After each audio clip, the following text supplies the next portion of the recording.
I'm Muri, the founder of Muri in Copenhagen. We make mixed fermentation non-alcoholic blends.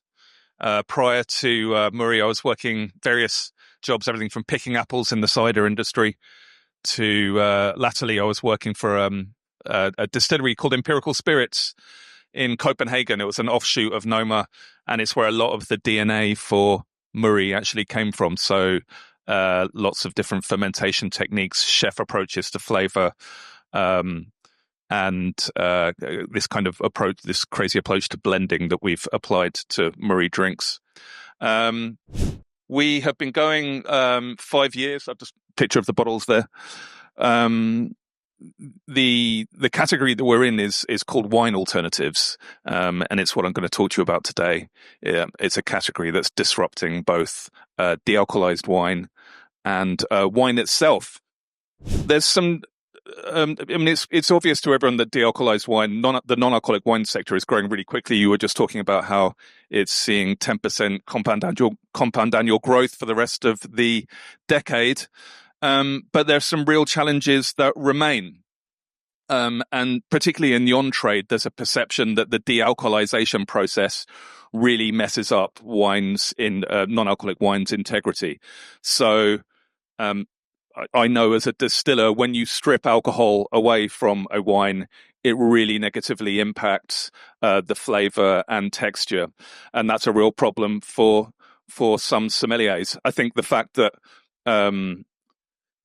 dealcoholized beer has been doing really well. I think the perception of dealcoholized wine has kind of struggled to keep up with that as a higher value product. Dealcoholized wine, I think the kind of stark reality of the dealcoholization process impacts wine more negatively than beer. The word on the street, just before I did some research for this presentation, I asked around some customers in Copenhagen. And in restaurants now in Copenhagen, there's 50% of the customers are now choosing the non-alcoholic program as opposed to the wine pairing. What is also true is that sommeliers are really struggling. Well, actually, refuse to pour dealcoholized wine, citing these negative perceptions of over dealcoholization as a factor. One term that many of them used was that dealcoholized wine actually is a ghost of its former self. And many of the sommeliers I was speaking to don't really have the. They love wine so much that they kind of refuse to pour something that's been through the dealcoholization process.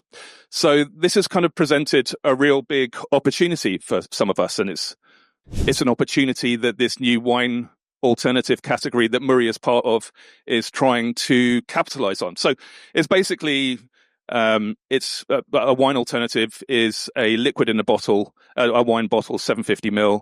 That is designed to fit the same occasion. So it's designed to be an aperitif or put on the table and have the same acidity, tannin, and weight of flavor to accompany food. They're also really, I guess, targeting a new generation of consumer that's not just the consumer that dealcoholized wines are targeting.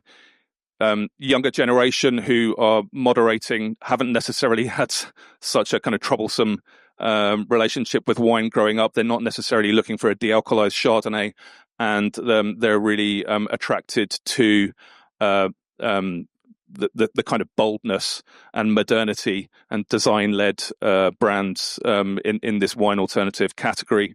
A lot of the wine alternatives these days are moving away from being wine adjacent, so there's a lot more kind of exploration and new flavors coming out. There's not people aren't trying to imitate wine, but rather come up with something that has the same kind of basic qualities, the acidity and tannins, etc., that can fulfill the same occasion. Commonly, wine alternatives are built.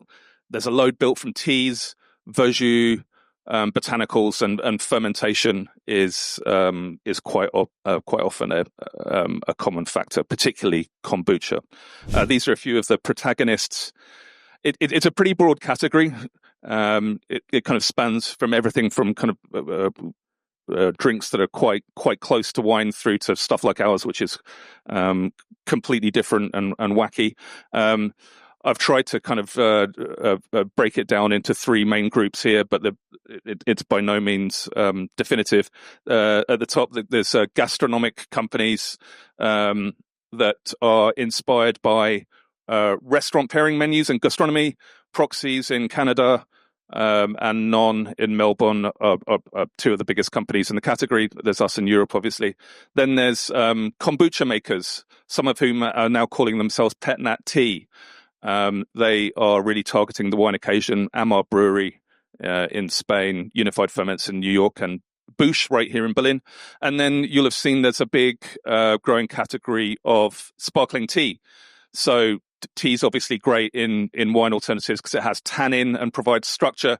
A few of the more well-known ones are Copenhagen Sparkling Tea and Saisho in the UK.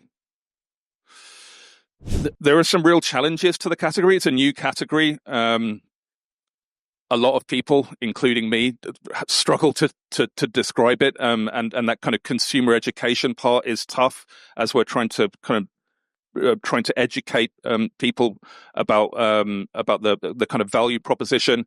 They're quite expensive to make, so being able to justify that price point and educate consumers why they're paying kind of €20 a bottle and up is tough.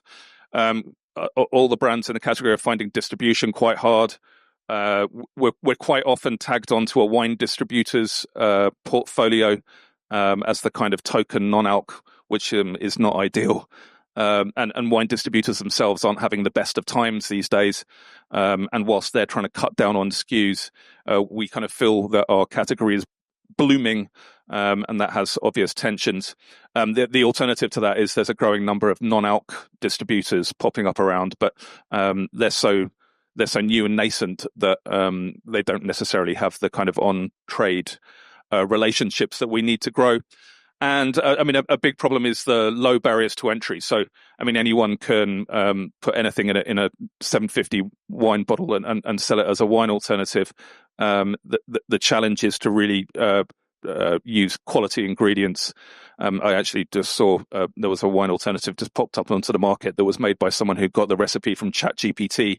So it's super easy to enter the category, and there's a lot of like new entrants coming in at low price points. But I think it's a challenge for the category to really make sure that every consumer is having a quality product and not something that is made with cheap ingredients.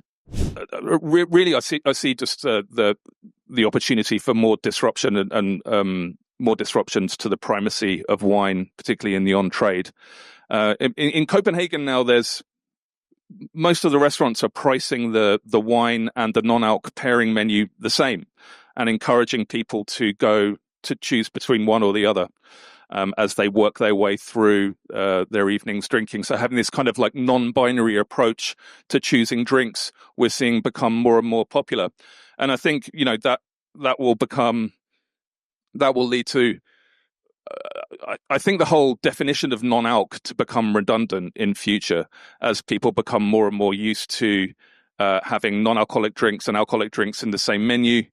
And drinks will become categorized more on deliciousness than on ABV. And I see more and more wine alternatives, sakes, sour beers, Korean makgeolli becoming common on the same pairing menus in Copenhagen restaurants. In terms of de-alcoholized wines versus wine alternatives, I think those two categories will become really blurred. I'm already seeing winemakers add botanicals and spices and other ingredients to their de-alcoholized wines to try and bump up the flavor. And there's wine alternative makers seeking to use grape products. Well, a lot of them are already using Verjus, but actually using de-alcoholized wines to then add in as a component into their drinks to make them more interesting. That's just my 2 cents on the category. Don't take my word for it. It's not really backed up by any fact. It's just my opinion. But please get in touch. Cheers. Thanks for tuning in. Make sure to hit the subscribe button to keep up with the latest beverage alcohol industry insights from Park Street University.